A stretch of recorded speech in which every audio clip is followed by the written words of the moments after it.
Good morning and welcome to Leadership Line of Sight. My name is Taylor. I'm the marketing strategist of Gravidia, as well as a serial entrepreneur and proud host here. I love these conversations that I get to have with people to reveal how leadership looks in so many situations, because it's not always what you think. In fact, it almost never is. And today is no exception, because when we take a look at how many people in the world are taking advantage of technology and becoming better photographers. Like, I love the fact that there are so many people that are contributing to images in the way that we see the world, but sometimes people think that the technology alone can make you a photographer. And that's something that I like to showcase, because I think that often photography is what you see through any lens. And that's part of how I've experienced our guest today so far. Today, I'm going to be joined by Nicole Ashley. She owns Nicole Ashley Photography, and she has also been voted world's best photographer by Junebug Weddings, and you were top 30 under 30 as well. This is something that, with all the people participating in photography, I don't normally hear about. Welcome, Nicole. Thank you so much for joining us. Thank you for having me. So this is something that there's a lot of options when people are talking to wedding photography, but are wedding photographers. But there's a point in your career where everything kind of changed, and now my understanding is that people ask you to travel the world to come and find them and capture how they feel about each other through a lens. You're like a photographer that specializes in love? I guess you could say that. Yeah, when I started off, I shot mainly around my home, which is in Alberta, Canada. And I do shoot here quite often as well, but a large portion of my work is abroad. So it's been interesting. So tell me what that's like. I envision that people are like, you need to come and see us and how we feel about each other, but only in paradise. Do they take you to awful places, or where do you go? Yeah, a lot of people, I find that the trend now is that a lot of people are trying to make a wedding and honeymoon all in one. So they'll pick a city they've never been to, or a continent they've always wanted to travel to, and pick like a picturesque place to get married and then stay longer and honeymoon there as well. Or sometimes they want to go back to their roots if their family is from Italy or anything like that. So people are kind of straying from the super traditional, you get married wherever you're living at the moment. And it's great. It's nice to kind of create somewhere new each and every time. And when we talk about being world class, well, that's what it means when they can't get what you do anywhere else, right? Mm-hmm. Yeah, I've been fortunate enough to have been nominated by peers and by clients to win awards, which is great. It's always like the cherry on the top of making your clients happy. But of course, it helps in others recognizing your work. So I don't take it lightly, for sure. So that's something that is normally like skills. Like, we live in this day and age where in order to be a millionaire, you normally have to be a skillionaire. Typically, yeah. So when you look at getting better at a craft that seems so accessible, like in my mind in the 90s, all of a sudden everybody became a DJ. And I'm like, what the hell's going on? Why was this like nothing yesterday and today it's everywhere?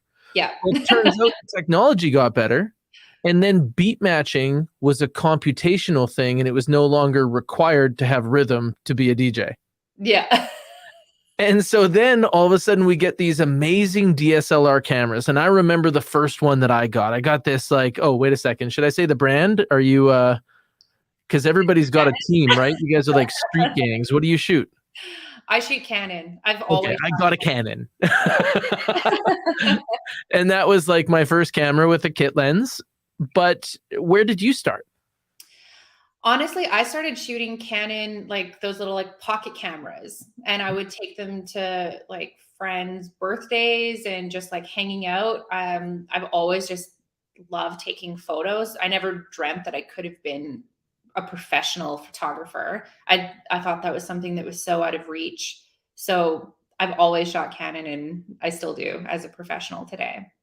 It's interesting how that company captures people on those, and they graduate to shooting very advanced cameras. Like when you go and shoot weddings, do you shoot with several cameras? Do you have two setups at once?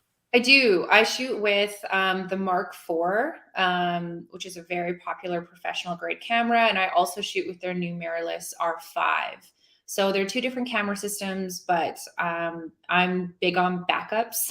I went to university to be a teacher originally. So backups is kind of like the name of the game for me. And I shoot with several lenses as well. But I definitely always have two cameras with 4 memory cards going while I'm shooting. What do you think about having a degree in education? How does that serve you now? I use it every day. A lot of people will say, like, do you ever regret going to university and spending all that money on that degree? And absolutely not. I'm big on educating in my field now, and I work with Canon closely on teaching a lot of new artists and putting on workshops. And there's so many things from learning that degree and from actual teaching that I implement into my career every day, even when it's like composing emails or, again, like lesson planning for a workshop I have to give. So I'm definitely so grateful I did that first.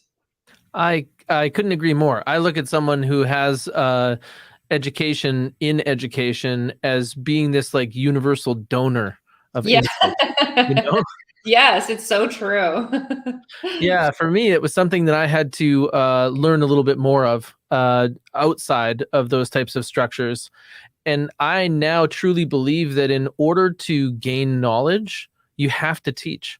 Yeah, I It's like agree. you only get half the lesson when you learn it. And until you find someone you can pass it on to, that's where you stay.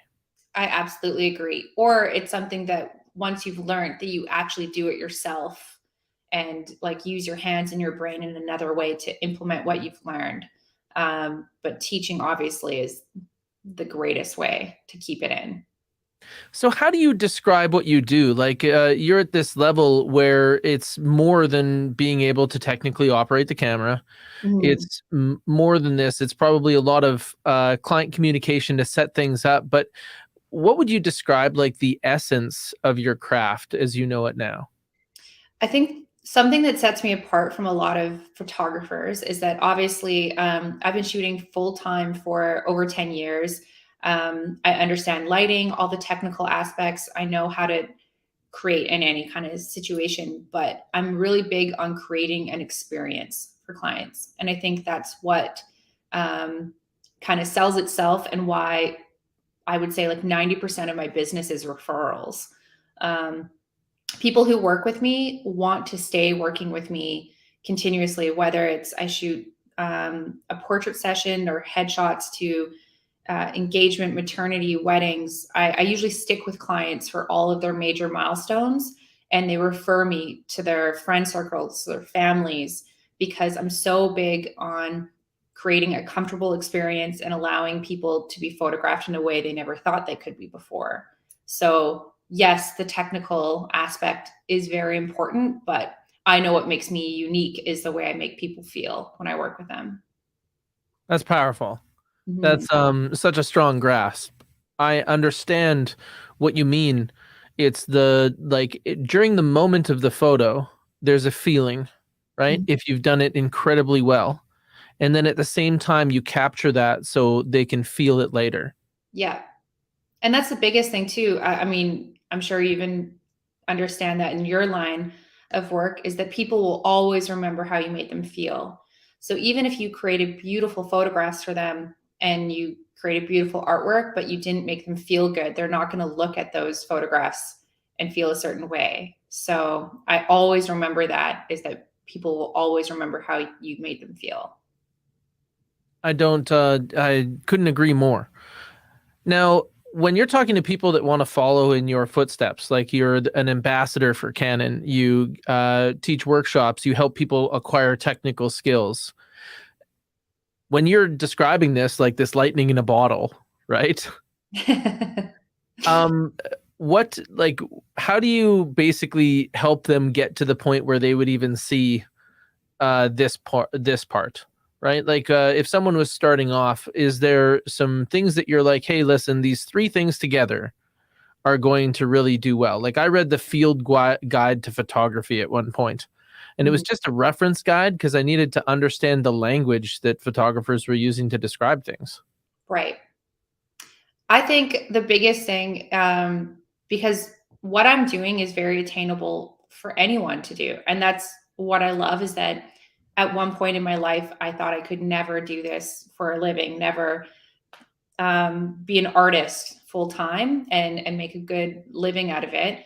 And it is attainable. The biggest thing is people finding what they're passionate about shooting, getting past the curveball of understanding the technical aspects and actually practicing it. Like I shot for over a year for fun or trying to understand equipment, different lighting, different scenarios, how to photograph different people, even based off their height or what they're wanting out of it or anything like that, and learning all of those things before I actually took on clients. So the biggest thing is people actually sticking with it and figuring out what they love to shoot, because a lot of people jump into photography and they're like, oh, okay, I'll shoot anything and everything, I'll photograph babies and families, and then they realize that's not a good fit for them, and then they just kind of leave it and go on to something else. The people that are truly passionate about being a photographer will stick out the hard stuff of figuring that out and figuring out their style and how to promote themselves on social media and all of those things, because it's very overwhelming with photography, because you can love something so much and want to create, but there's no guidebook, there's no roadmap in how to be an entrepreneur and wear so many hats, like being an accountant, social media producer, an artist itself. There's so many hats and it's so overwhelming. So half of the curveball is just helping people figure out what they love and how to get there and how to continue on in that area. So what did you photograph early on that you now know is like not your jam? Sports. What Yeah. did you shoot? So I was shooting here in our city. It actually doesn't exist now. Our big stadium, it now is the Rexall Stadium, but or sorry, it was Rexall. Yeah, And now are you talking about Rogers Place? Rogers Place is the big one now, but it was the Rexall before. Hmm. And I was shooting hockey and lacrosse and different games. And so, like, event photography is essentially what I know is not a good fit for me now. And when I was shooting it, I kept getting feedback being like, hey, that's a really cool portrait of that player, but like, we need you to photograph the game. Like, so I kept shooting it as portrait work and trying to get close-ups and get people's reactions. And they were like, these are fun, but like, we just want the game. So I quickly learned that that wasn't the right setting for me. Uh, Right. and then from there, my husband used to be a musician. I got into like concerts and music and all of that kind of stuff. And again, my focus was on like portrait work of like the artists and the musicians, which was a better fit, but they still wanted like the event, the crowds and stuff like that. So from sports to kind of music, that led me into photographing bands and different artists that way. And that's where I really resonated with, okay, portrait work is where I feel alive, where I feel like I can do good work. And then it bled into everything I do now. Interesting. Yeah, It's so wild to go from something where you're shooting hockey that's all whites, I and then know. all of a sudden you're shooting bands and it's lights and darkness. I know. And that's also like the most difficult way to learn photography is shooting in non-consistent lighting and typically like dark scenarios. But I think it actually made me a stronger artist quicker, because now I'm in a scenario where I can usually control my lighting and I get like daylight or like dreamy sunsets, and it's way easier than what I was shooting. Oh, I imagine. A lot Mhm. of people that don't do photography don't even realize the complication with the fact that many brides and grooms are wearing like a black suit and a white dress. You know what's so interesting is so many people who are starting off say that to me and say like, is it so hard because one of them is like in dark and one of them is in light? And I've always shot to expose for skin. So I never really focus on that. And I find that that works best when I mix it with like the presets I've made and everything like that. And I just don't know if that's just like how I've built it around the cameras I use, presets and all of that stuff. But I've never struggled with the contrast of that because I've always exposed for skin. So Interesting. So I'm seeing a few things here where one, you were looking past the obstacle and you actually were able to see what was really important anyway, where other people are just focusing on that obstacle. But the other thing is it sounds like you have to like work in a new camera. Like you probably have to shoot a whole bunch until you love your presets. Yeah, I think half of the battle is not only understanding how to work with certain lighting and how to shoot past the technical aspect, it's also figuring out retouching and figuring out the style you like to retouch. Because there's a big debate with photographers of whether are you light and airy or are you dark and moody. And I don't think you have to choose necessarily at the beginning. You should play with both and kind of figure out like where you resonate with. But if you see a lot of artist profiles, you'll find some people shoot very bright and some people shoot on the darker side. So even that I find so many artists struggle with, well, where do I belong? Or like, what do I want to be my brand? And I do see a lot of people like flip-flop as well. So it's almost like like I guess for an outsider's view of this, it would be like Instagram filters, where you'll see like one photographer influence images in a consistent way that is kind of their style. Yes, which is something I warn a lot of artists about too, people who do flip-flop, because you can look at somebody's work and their portfolio and say, I love how they shot that.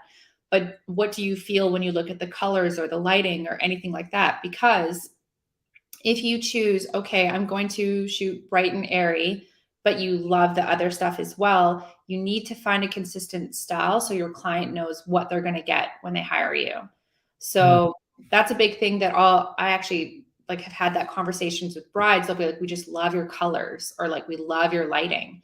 And the fact that they can see themselves in my work before they hire me is like the biggest strength that I have, versus artists who are trying to find their way. So even that is a part of the obstacle of not only will you need to understand the gear and what to do with it, then you have to figure out your retouching and your brand behind it.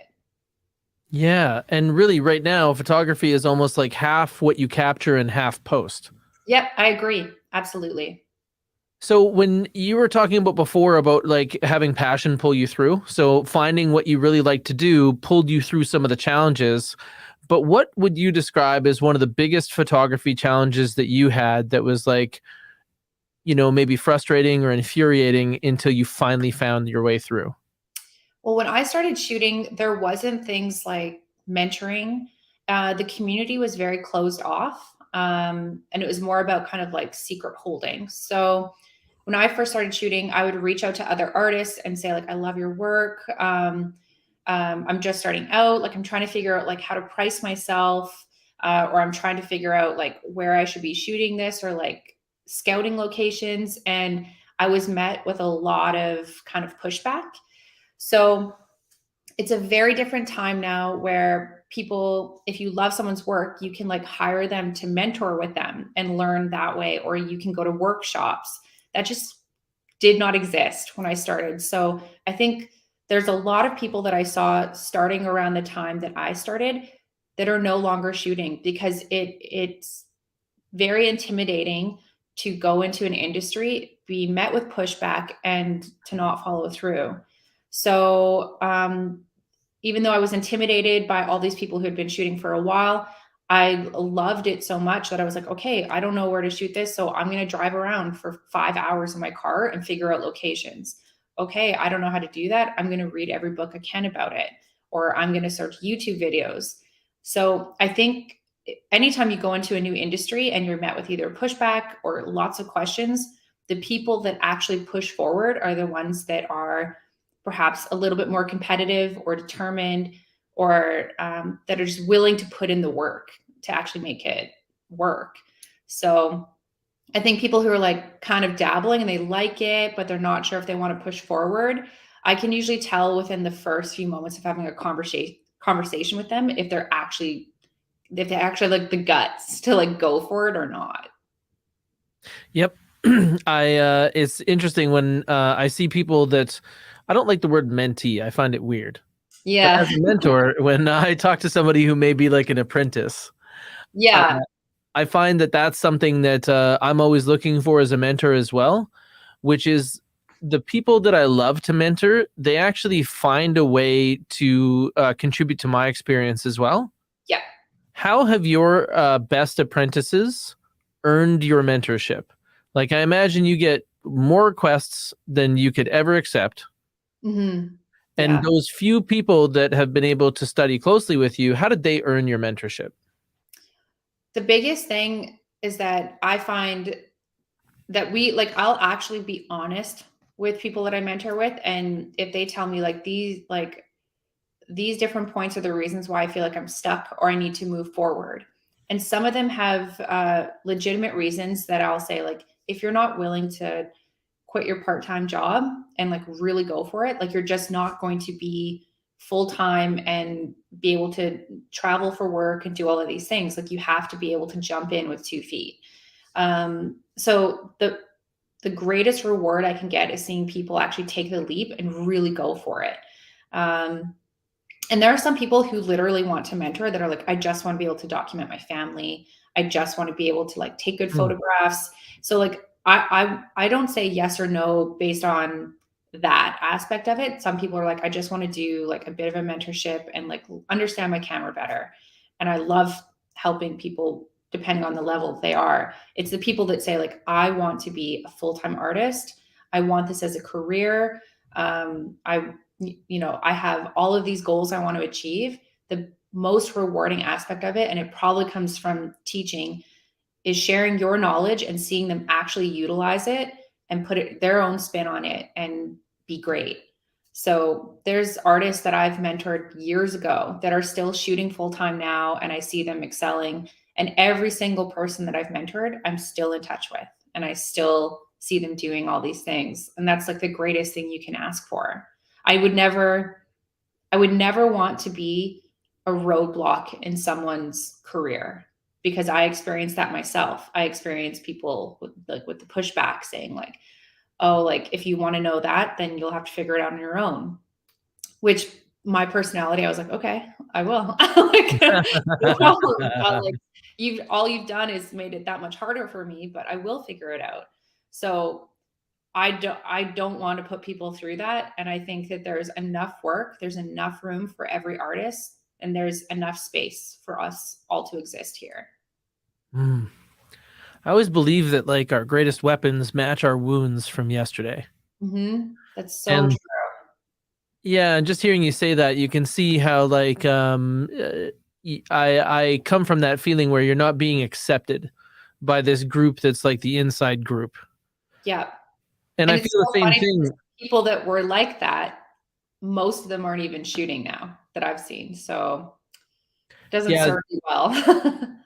I was watching this thing that got me thinking. It was this documentary on great white sharks. And Mhm. what it was showing is that they're also under stress from natural competition, and their biggest competitor is orcas. Okay. And that to me spoke so like strongly about how the fact that the orcas were collaborative, and that's why they were the competition. Just like how wolves are very dominant as predators because they're so collaborative. Yeah. It Yeah, so makes I can see that that would be like a changing of the guard. Those people maybe are extinct somehow. yeah. I absolutely agree. I think it only speaks volumes about your own insecurity if you're not willing to share and if you want to be closed off. And I understand when people have worked really hard to figure something out that they might feel that way, but I know that if I execute something a certain way or if I do something and I share it, that only pushes me to do something more or to learn something different. Like what good is it if I, figure out this spot, but I withhold the information? I'm just going to go and look for more spots. And it's not always about locations. It just, I think it's people's own insecurities why they do want to hold back and not share. Mm-hmm. I think it does definitely speak more to them, more Mhm. about them. And also Yeah. sometimes I find that people that bring conflict to me, it's because they're just in conflict and they came to me. Yeah. Like it's not about me at all. Yeah. Yeah, that's interesting that way.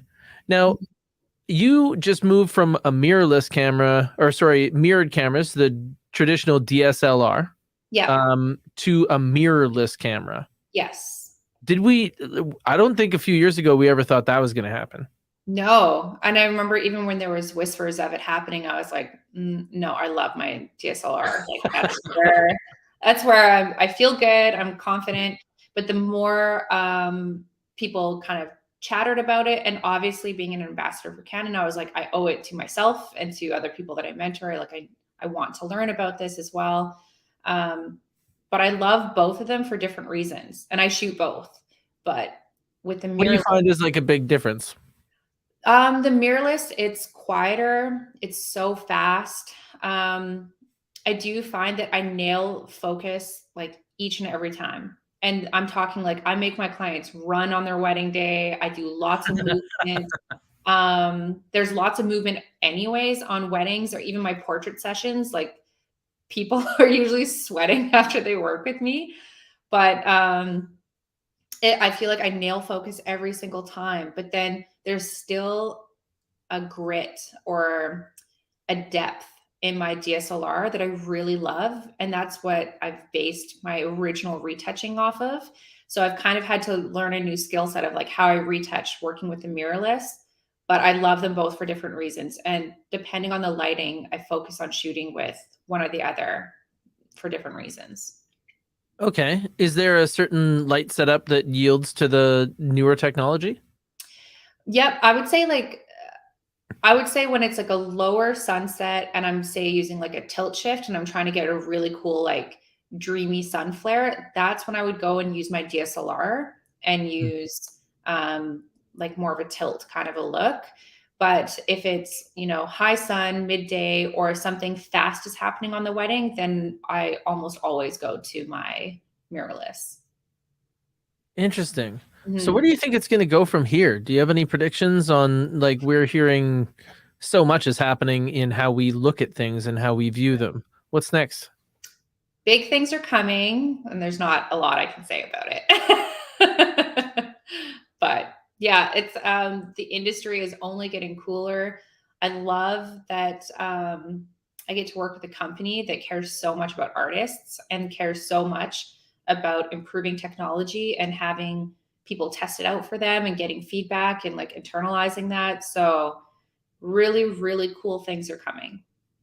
Hmm. Well, that's great. And I imagine that there's some announcements that you know about being an ambassador that you just simply can't say. Yeah. I pretty much, I would say that 75% of the guests on this contract are under NDA. So, or on this podcast are under NDAs. It's just the nature of a lot of things that people that are leaders run into. And Yeah. that's something that is like big in photography because sometimes there's like caveats, like you can't release photos until a certain day. Yeah, I actually, so I, funny enough, even though I started with sports and like left that, now a lot of my clients are either athletes or lawyers, doctors, like high profile people where I do have to sign NDAs or be very careful about like what I talk about or even sharing behind the scenes. There's lots of things I have to be a little bit more careful about in that realm, but um, yeah, it's funny because I've gotten into like hockey world of shooting like a lot of athletes that way, where I'm like, that's so interesting. I started there, left it, and now I've like come back and been like doing the portrait work, which I initially started doing. I see this cross though. Correct me if I'm wrong. Am I missing this in saying that possibly some of the reasons that you make people run and move so much on their wedding day is because you came from sports? Maybe, Right? Like maybe. how many photographers would the movement like that make nervous? Sorry, can you repeat that? Sorry, I was thinking about you photographing sports and just learning the techniques and how to catch, Yeah. and how many people don't have that. So somebody moving quickly would make them nervous. Absolutely. I think a lot of people get really caught up in like figuring out a pose, holding your client still, and then shooting that like crazy once you've like figured out a pose. But now that I've done the work of figuring out the technical aspects of what I want to shoot, I can really have fun with it and get clients like jumping, spinning, picking each other up, running, and being able to document movement. Because yes, you can compose a perfect pose and get them to look a certain way and figure out your lighting, but it is much more difficult getting the movement aspect in there. And maybe that is because I came from shooting in that more like difficult scenario where people were constantly moving. But yeah, I love it. I love getting people like moving a lot on their wedding day. So these are some of the things that I see just at such a high level is the amount that you're able to bring out of these experiences. Mhm. So getting the people that are in the pictures on board with your ideas. Yes. How have you had to work on that? Well, truly, I think it's because I've been shooting for so long and I share so much of my professional and personal life online, and people see so much of my portfolio that by the time clients hire me, they already trust me. They already know. And I would say at least 75, maybe even 80% of my clients, I meet them on their wedding day. So they trust me so much. They don't need to sit down and have coffee, have a Zoom meeting. They know of my work. They know of somebody that's worked with me, or maybe they've seen me shooting a friend's wedding and I literally meet them on their wedding day. That's how much trust is already built up. And I don't take that lightly. I know that that's amazing. Yeah, I could imagine so, but that's really how you like when you develop a reputation, Mhm. that's what it does for you. Right? Yes. That's how it serves you is people know when they hire you that you're a game day player and you're not going to practice on game day. Right. That's awesome. Um, the other thing that you were talking about is in part of your process, you're going to these different places. When Yes. you travel with your equipment, is like or what tips could you give people for traveling with equipment? Because that's got to be a little bit concerning. Yeah, for sure. Depending on where it is, sometimes it's easier to just rent equipment when you're there. Um, I always travel with someone else, so I'm typically traveling with a second shooter. So we'll split up equipment with each other, just because bringing your own clothing and personal items on top of equipment is a lot of stuff. But I've learned to travel light amongst the years, and I know that I could create a really dynamic wedding day with one camera and one lens based off my experience. But of course, it's fun to play and to have other lenses there too. So I think if people are nervous and don't know how to whittle it down, you can always rent equipment when you're shooting somewhere else too. So if you had to use a single lens, which one would it be? The Oh, let's new make this harder. It has to be a prime lens. oh So yeah, that means the that there's RF50. the It's nifty 50. yes, that's why I would say probably 95% of my portfolio is that lens. I have no doubt. Like even when they're not high quality, they're fast. Oh yeah, I had the like the DSLR 50 and it was beautiful lens, but the RF 50 like it does not miss a shot. Does not That's miss. awesome. You sound super passionate about that. Oh yeah, I love that lens. That's like my number one lens. Now, as you develop further, is there anything that you still want to explore in photography? Yeah, I think it's problematic if you're in your career and there's nothing you want to learn new.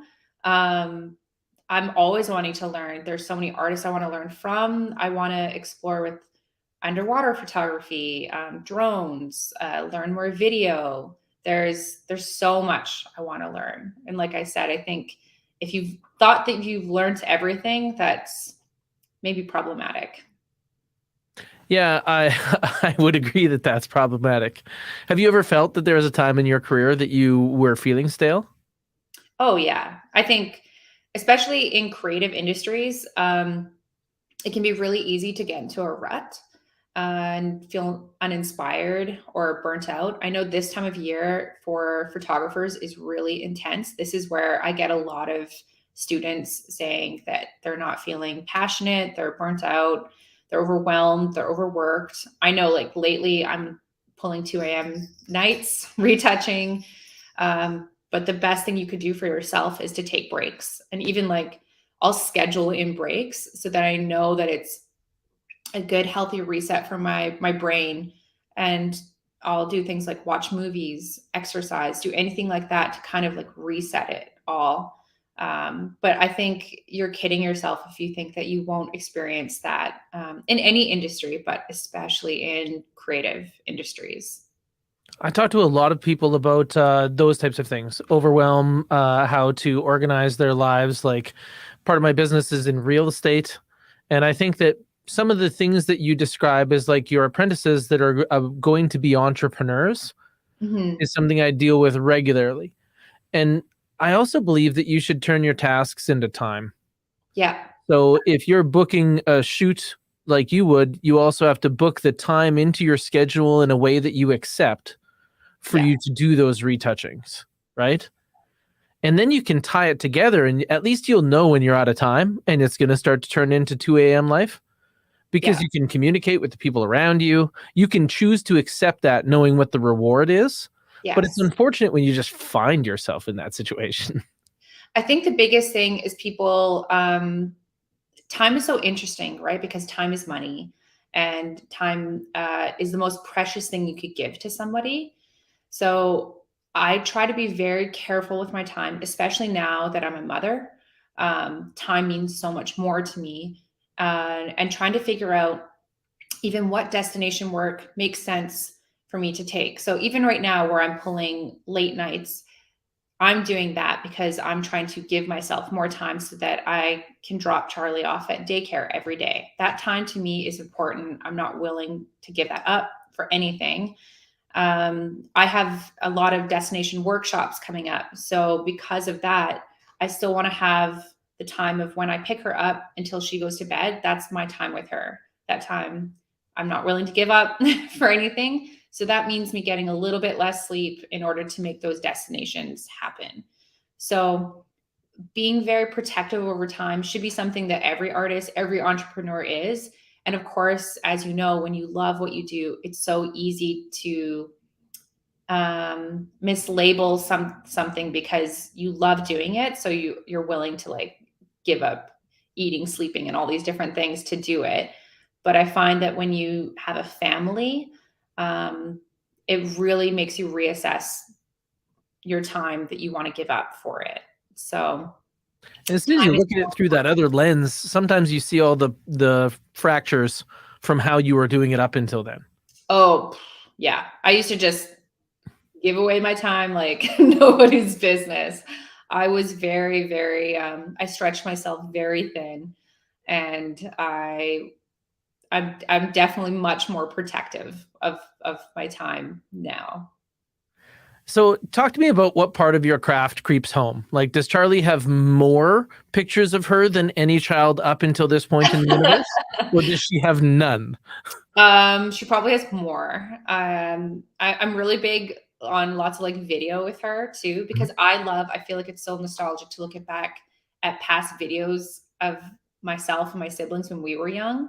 So I do a mix. I love taking lots of video and lots of photos of her, because they change so quickly. So, and obviously, I feel like I'm even documenting my husband more because you think you love your partner, but then you see them become a parent and you're like, oh my gosh. So I feel like I'm photographing them all the time. So that's something that I hear is like a theme with you. Like, ever since you were little, you got to keep these moments, Hmm. and you were the keeper of all the moments. Hmm. Is that who you are to the people around you? I think so. I think even my close friends who are interesting, a lot of them are entrepreneurs or creatives themselves, but I'm definitely the one who's, even when I'm off, I'm always documenting. I'm always seeing the world through like a lens and thinking like, oh, those are cool clouds, or I love that light. Like, I can't turn it off. Um, and I don't want to. I love that I'm always seeing it through something kind of beautiful because of my work. So I love photographing my people. I love photographing the time, how the day felt, everything. Does that mean that I need to buy phones with the biggest amount of storage possible? Yes. Does that mean I have to have insane backup systems for like millions of photos? Yes. Is it worth it? Yes. Yeah, that's incredible. When you look at it like a body of work, Mhm. that's something where, I don't think that other people would see that or necessarily even experience that Mhm. in other crafts, right? Yeah. Yeah, it's neat to have something that's totally unique. Is there anywhere else that it shows up? Like, I want to talk to you as well about photography and videography, but when you see the way that you see the world, how do you feel when you're in a space that doesn't look good? It definitely affects how I feel. My friends all tease me and make fun of me because I'm very big on lighting. So even if I'm in a place, like I've definitely been in a restaurant and like turned a light bulb off because I'm like, oh, this is like, oh, this is too much. Like this is a lot going on. Or my friends always say like I'm in charge of atmosphere if we host anything because I'm big on having twinkle lights or like moving stuff around and trying to make a space feel good, smell good.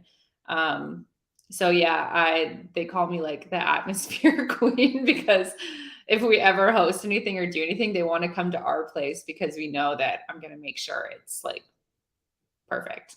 On point. Yeah. So I Yeah, don't turn it off. that's so funny because I noticed that there's a lot of people that their prime sense is also tied to like, especially if they have like a real talent. Mhm. And so you are almost like a crippling visualist. Yes. Yeah.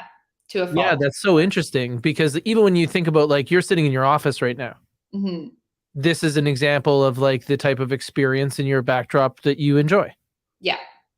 And I'm wondering because we were talking before about how photography and post editing is like 50-50. Yeah. Is the third thing that's invisible being able to prep the space that you're in? Definitely. And I find that a lot of clients come to me for advice, or if I'm photographing them in an Airbnb that I'm seeing for the first time or a hotel that I've never been in, like I'm moving furniture around, I'm placing them in better light, I'm helping to do that without just disturbing like an emotional moment, or without, like there's times where you just have to learn to shoot beyond that because, there's something emotional happen and you don't want to disturb that. But if it's a moment that makes sense, absolutely, I'm like rearranging everything and kind of building more of an atmosphere for them. That's incredible. And I Mhm. see how it would be both. Yeah. Being that sometimes when you can't control your environment, you have to capture the moment knowing that you Yes. want to maybe limit how much environment is there. Yeah. And the other side of it is often you can affect how everything feels through lighting. Yeah. Oh, for sure. Like anybody who's ever been afraid of the dark knows that. Oh, yeah. Which is everyone. Like, who hasn't been afraid of the dark? Well, I'm that's still actually afraid of the something dark. that's kind of interesting. What's your relationship with the dark? It's so funny because I don't know if it's because I'm so obsessed with light that when I see dark, I think about like, oh, if I were to add a candle here, if I were to do this here, like I could make this look really cozy and really cool. Um, to me, dark is mysterious, but it doesn't have to be bad. Hmm. That's another thing that I would agree. As somebody who has had thousands and thousands and thousands of conversations, like just doing in business and with a background in sales, Mhm. now I appreciate the spaces between the words more. Yeah. Like the silences are actually often more powerful than the words. Oh, I agree. Yeah, And that's something that I hear from you as well, where the absence of light is just as important as the light. definitely. Hmm, that's really cool. So, as as we go into like the next steps when you're seeing more virtual reality, what do you think that the effect will be? I think it's definitely going to be infused into what we do and how and what we do with it. And same with artificial intelligence. There's a lot of programs I've been testing out myself in my industry with AI, whether that's through retouching, culling, which means sorting photos, um, uh, bookkeeping. There's lots of different aspects. There's a couple things that I'm working on right now with different companies with AI that are, I think, have the potential to really change things for the better, to give artists more freedom, more time. But whether people are, excited to learn about it or hesitant, it's going to be a part of our future. So I think it's better to get on board and to learn it while you can. I totally agree. And really, when it comes down to like that culling process, that's going to change massively. Oh, definitely. And It's I hard for imagine that people like you got a me lot that of are, hours in culling. oh yeah, it's hard for people like me that are control freaks. So it's interesting being asked to test out some of these programs, um, because you think only you can do things a certain way until you truly outsource certain parts of your life, and you're like, you know what? Now I can do what I love to do best because this part is being taken care of. It's like outsourcing house cleaning or anything like that. It's also So part of the history of photography. Like nobody needs a darkroom anymore. right, That's because they now have a computer player on their team. yeah. Yeah, I come from a background and still have an interest in video games.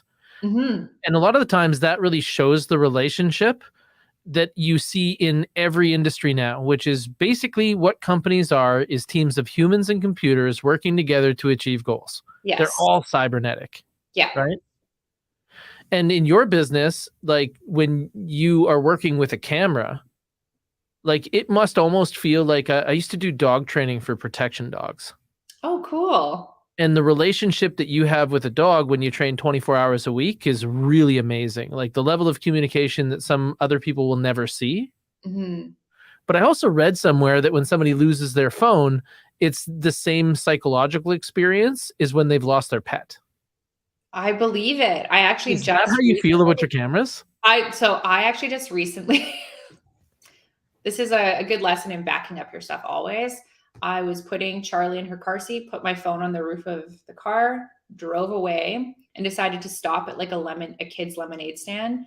And so it wasn't a part of my routine. So like I forgot it was there, got some lemonade, drove on the highway, and my phone was gone. By the time I realized, found it, it was run over and like curved. It was like,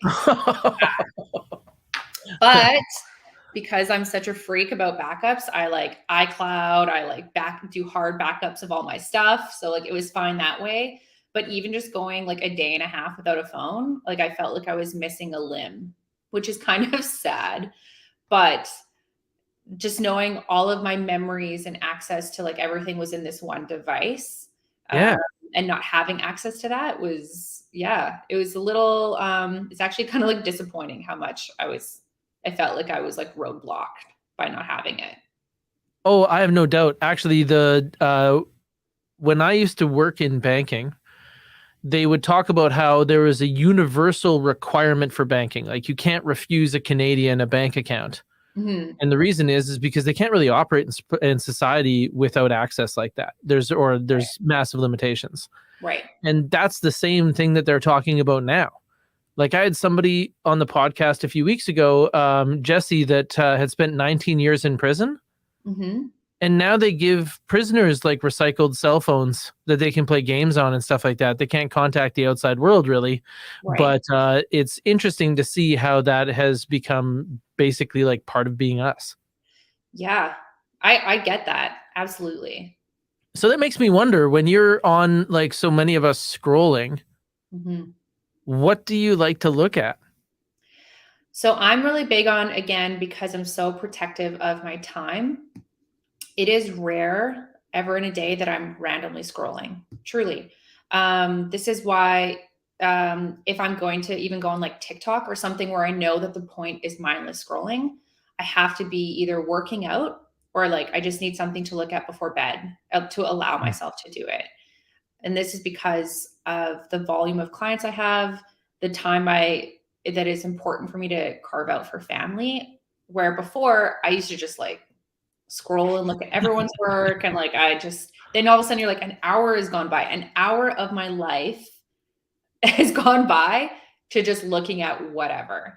And there's a difference of if you're looking for inspiration or you're looking because you need to figure out something for a shoot or a place, or like sometimes I'm a lot on like Google Earth, figuring out locations when I can't, get there until like I arrive.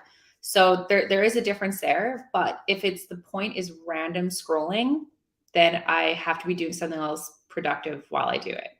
That is a powerful message. I think that a lot of people don't understand that random scrolling is like a gas. It will fill any container you give it. Yeah. Including your schedule. Yeah. I appreciate that. I was wondering if there was some things that you would kind of chase down, but now it makes sense when you're talking about scouring Google Earth.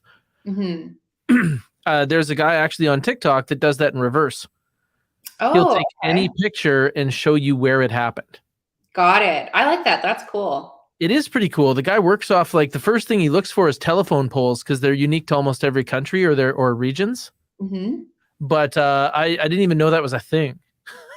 I didn't know that until right now. So when you were thinking about the other thing I wanted to touch on is photography and video. So when you were saying that like you're working into more video, where have you found that it feels so different than photos? So a big part of what I'm always trying to showcase to clients is like the in-between moments. So there's lots of different poses that I know I can make a client, get into a certain pose and look good. But what I like to do is to tell a little joke or say something and get them to laugh or get that like in-between moment. So I've based my business on documenting that a lot for clients and showcasing those moments. But I love that like video truly gets like the roller coaster and like the entire essence of that.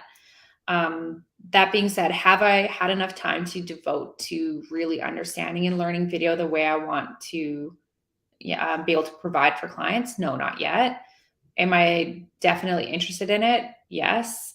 I know there is some video of myself with my family or that I have it's just so much more powerful than photos. And I hate saying that because obviously my business is photos, but I think the ultimate would be to offer both to clients. Totally. There's some things in motion that are so different. Yeah. And also the control of the viewer because you get to move them. Yeah. Right? Like video opens all these doors to how you make the person feel that's experiencing the art. Yeah. I think that there's going to be so much more of that as we go forward into virtual environments where they can almost make us react. Yeah. Right? I remember playing a virtual reality skiing game, and as I went down the hill towards the jump, my like knees in real life buckled. Yeah. Like they like felt really tense and rigid, like I was preparing for the uphill. Yeah. And I was like, I did not choose to do that. They did that to me. Yeah. It's wild. Like there's like VR lenses coming out. Like there's a lot of stuff that's like going to be happening. So it's going to be really interesting, even though I think a lot of people are afraid of it. I'm choosing to look at it on a positive light and thinking like it's only going to make work more interesting or give us more challenges or being able to enhance client experience. And also look at all the opportunities to change your environment. Yeah, like with augmented reality, you could choose to display all the art that you want in your house. Yeah. And that would just be part of your experience. Right. I think things are going to be bright in the future as well. And I know that you are protective of your time, so I don't want to use any more of it today. But thank you so much for coming in and talking to us a little bit about how you see the world. Thank you. Thank you so much for having me. I really appreciate it. My pleasure. Well, this has been Nicole Ashley. She is a genius photographer and also a great entrepreneur that changes the experience of how people are photographed and how they capture those meaningful moments in their lives. And actually, as I said earlier, someone who really does specialize in documenting love. Thank you so much for joining us today. Thank you so much for having me. This has been Leadership Line of Sight. My name is Taylor. I am a marketing strategist at Gravidia and a serial entrepreneur, and proud to keep coming to you week by week, just showcasing all the different ways that leadership can look so that you can recognize it in yourself. I hope that you have an excellent week, and we'll see you next week.